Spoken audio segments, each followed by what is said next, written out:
ये कार्यक्रम सत्य घटनाओं से प्रेरित है। जिनके साथ ये घटनाएं घटी उसकी वास्तविकता उन्हीं तक सीमित है।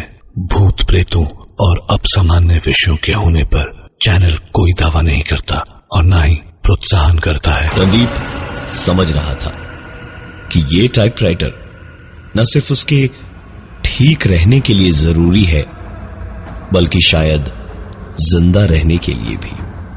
रणदीप दौड़कर तड़पता हुआ उसी दर्द में घर से बाहर भाग कर गया और वो टाइपराइटर बच्चों को बहला फुसलाकर उनसे वापस ले आया और उसे लाकर बाहर कतई न रखकर सीधे अलमारी में रख दिया और ताला लगा दिया।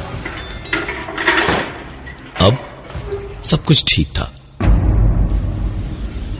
देर रात का वक्त था। रणदीप गहरी नींद में सो रहा था। नींद में हल्की हल्की आवाजें उसे सुनाई दे रही थी, लेकिन बिल्कुल साफ साफ आवाजें थी।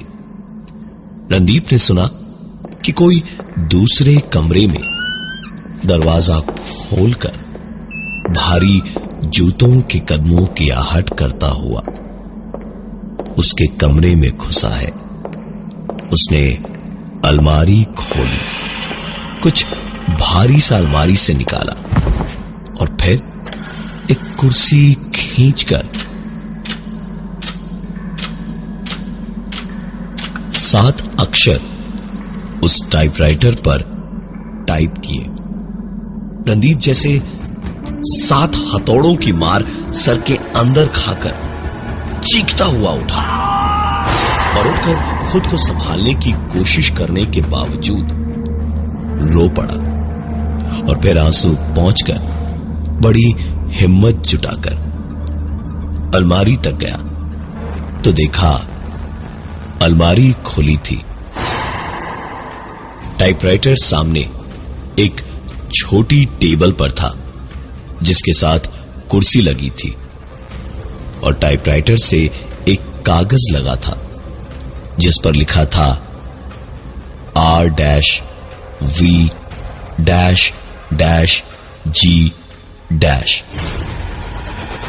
रणदीप के आंसू छलक आए।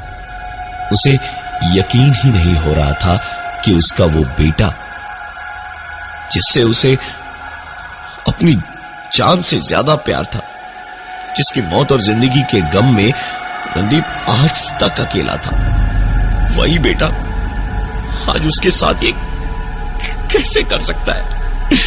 क्या मौत के बाद प्यार के मायने बदल जाते हैं? इस पूरी वारदात से रणदीप को डर नहीं, दुख पहुंचा था। रणदीप अपनी फूटी किस्मत पर रो ही रहा था जब एक बार फिर से टाइपराइटर रणदीप की आंखों के सामने चला तो जरूर, लेकिन नाम भर का भी दर्द नहीं हुआ रणदीप को।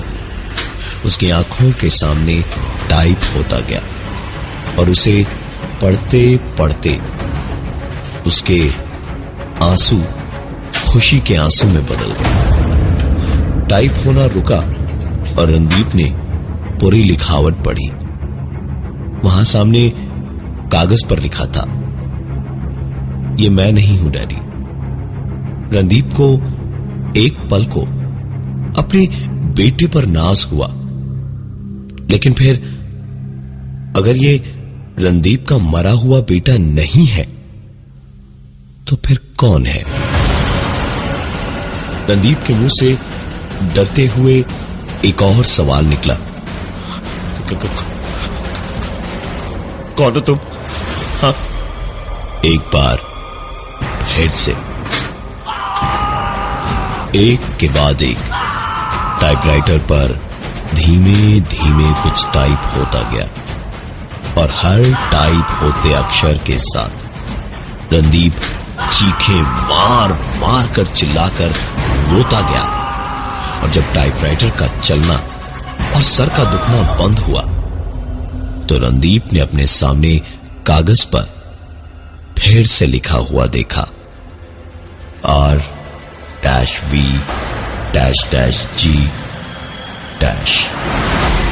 रणदीप को लगा जैसे उसका मरा हुआ बेटा ही सारी दिक्कतें पैदा कर रहा था। लेकिन रणदीप का दिमाग सही वक्त पर काम कर गया। उसने टाइपराइटर उठाया और उसे लेकर आंगन में बने हौदे के पास ले गया और पानी से भरे हौदे में टाइपराइटर को फेंक दिया। लेकिन टाइपराइटर के डूबते डूबते ही रणदीप को अचानक अपनी सांस भी रुकी हुई सी महसूस हुई। सांस जैसे गले में ही घुट कर रह जा रही थी। रणदीप का हाल घुटन से बुरा था। मौत जैसे हाथ बढ़ाए उसकी ओर आ रही थी जब रणदीप जैसे अचानक बेहोशी से जागा और उसने पाया कि सिर्फ उसका वो टाइपराइटर ही नहीं, रणदीप खुद भी हौदे में डूब रहा था, तड़पते छटपटाते किसी जल में मछली की तरह। पानी से रणदीप बाहर निकला और हांफते हांफते बोला, कौन हो तुम? अगर तुम मेरे बेटे नहीं हो तो आगे कौन हो तुम? और रणदीप को उसके सवाल का जवाब। रणदीप अब और नहीं झेल सकता था। वो भागकर अंदर गया और हथौड़ा निकाल कर लाया और उस टाइपराइटर पे अंधाधुंध हथौड़ा चलाने लगा और साथ साथ चीखता रहा। रणदीप एक के बाद एक टाइपराइटर के टुकड़े करता जा रहा था। उस टाइपराइटर के टुकड़े बिखर रहे थे और रणदीप के लहू के छींटे चारों ओर सुर्ख रंग की एक परत चढ़ाए जा रहे थे। रणदीप ने बेहद दर्द में लहू लुहान होकर पूरी ताकत, हिम्मत और गुस्से को समेटकर आखिरी बार उस टाइपराइटर पर किया।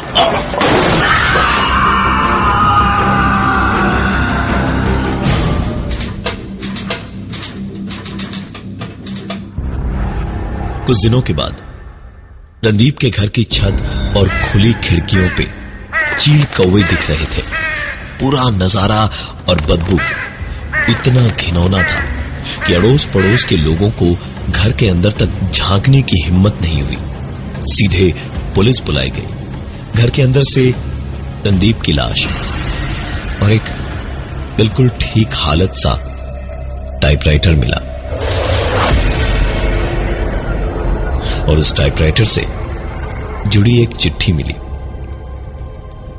चिट्ठी में लिखा था कि रणदीप, जिसकी इलेक्ट्रॉनिक्स की दुकान थी, वो अपने पुराने अकाउंटेंट राम नरेश की मौत का जिम्मेदार है और अब अपनी गलती का बोझ ना उठा पाने की वजह से वो खुदकुशी कर रहा है। दरअसल रणदीप ने अपनी दुकान की बिक्री बढ़ाने और अपने खुद के रिकॉर्ड्स वगैरह ठीक से संभालने के लिए अकाउंटेंट का टाइपराइटर हटवाया और उसे कंप्यूटर दिया था। लेकिन कोई फायदा नहीं हुआ। अकाउंटेंट की उम्र हो चुकी थी और काम के चलते कंप्यूटर सीखने का वक्त भी नहीं था उसके पास। धीरे धीरे काम की बेहतरी कम होती गई और रोज रोज नई गड़बड़े होती अकाउंट्स में। रणदीप भी करता तो क्या, इसी वजह से रणदीप को उसे नौकरी से हटाना पड़ा। इस उम्र में कोई नई नौकरी भी नहीं मिल रही थी अकाउंटेंट को और खर्चे पूरे घर के ही थे। उसने इस बोझ में खुदकुशी करना बेहतर समझा। जो हुआ उसमें किसी की गलती नहीं थी। कौन सही था कौन गलत, यह सोचने का वक्त अब किसी के पास नहीं था। अगर कुछ था तो बस वो टाइपराइटर, जिसे कल ही खरीदते वक्त मनोज शर्मा को दुकानदार ने कहा था, अरे ले जाइए, बस काफी पुराना एंटीक है ना, तो इसके 3 बटन काम नहीं करते, E, N और D।